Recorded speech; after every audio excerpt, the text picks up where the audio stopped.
Hi అండి, అందరికీ నమస్కారం. వెల్కమ్ బ్యాక్ టు శృతిలల ఛానల్. తెలంగాణలోని వృద్ధులకు అవ్వాతాతలకు ప్రభుత్వం నుంచి కీలకమైన అప్డేట్ వచ్చింది.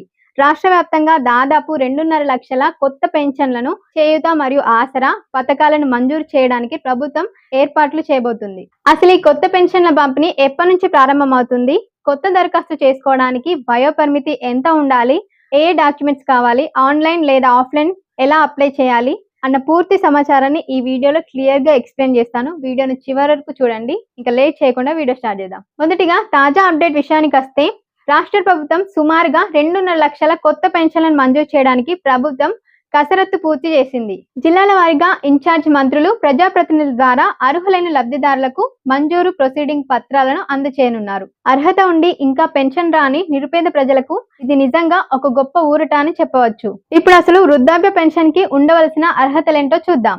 ముందుగా వయస్సు. దరఖాస్తు చేసుకునే దరఖాస్తుదారులకు 57 లేదా 60 ఏళ్ల వయసు కంటే ఎక్కువ ఉండాలి.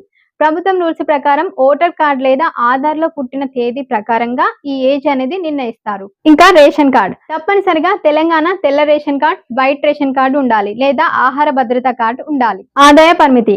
గ్రామీణ ప్రాంతాల్లో 1.5 లక్షలు, పట్టణాల్లో 2 లక్షల లోపు ఆదాయం అనేది ఉండాలి సంవత్సరానికి. ఇతర నిబంధనలు.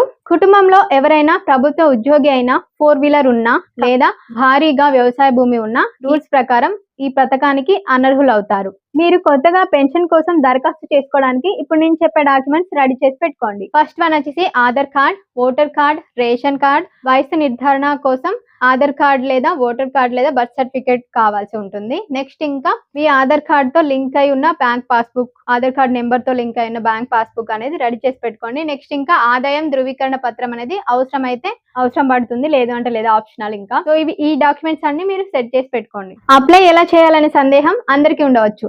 ప్రభుత్వం నిర్వహించే ప్రజావాణి లేదా గ్రామ లేదా వార్డు సచివాలయంలో ఈ దరఖాస్తు ఫామ్స్ నింపి డైరెక్ట్ గా సమర్పించవచ్చు. ఆన్లైన్ లో డైరెక్ట్ గా మీ సేవ ద్వారా కూడా అప్లికేషన్ చేసుకోవచ్చు. ఏవైతే అవసరమైన డాక్యుమెంట్స్ ఉన్నాయో అవన్నీ తీసుకొని వెళ్ళి మీ సేవలో కూడా ఆన్లైన్ ద్వారా అప్లికేషన్ చేసుకోవచ్చు. దరఖాస్తు చేసిన తర్వాత సంబంధిత ఎంఆర్ఓ కార్యాలయం నుంచి లేదా ఎంపీడీఓ అధికారులు వచ్చి మీ క్షేత్రస్థాయి పరిశీలన, ఫీల్డ్ వెరిఫికేషన్ చేసి అర్హులెవరో నిర్ధారిస్తారు.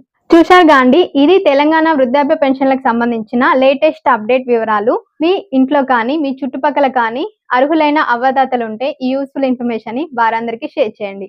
ఈ వీడియో మీకు యూస్ఫుల్ అనిపిస్తే తప్పకుండా వీడియోని లైక్ చేయండి. అలాగే మీ ఫ్రెండ్స్ అండ్ ఫ్యామిలీ మెంబర్స్ అందరికీ షేర్ చేయండి.